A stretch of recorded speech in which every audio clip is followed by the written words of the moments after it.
সব সময় তো কও স্বামী হিসেবে বলে তোমার কোনো দামই দেই না। আজকে তোমার জন্য সাজুগুজি করছি, দেখো তোমার কেমন লাগতেছে। আমেনার মতো লাগতেছে। আমি না কেটা ওই আমার লোকে কলেজে পড়তো, সাজলে গুললে তখন অনেক সুন্দর লাগতো। আমার খুব পছন্দ করতাম এটা। তুমি করতা? হালকা হালকা একটু করতাম। ও, এই ছিল তোমার মনে না? আমার লগে সারাদিন চিল্লাপাল্লা করো আর মনের মধ্যে থাকে ওই আমেনা। ঠিক আছে, তোমার লগে কোনো কথা করতে তুমি আমেনার লগে যাও। আরে দূরেই তো দেখো, রসিকতা বুঝে না পাগল। আরে আমেনা মামেনার বেল আছে, তুই যে সুন্দর, আমেনা তোর কাছে কম করে 6 শূন্য গুলো বলা দিতে হইব।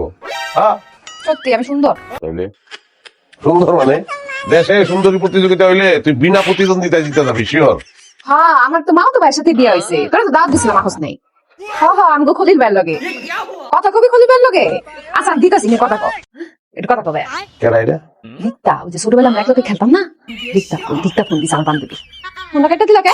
বাইকে চুছিল না করছি না, আর কতবার আর কেমনে না করলে শুনবি?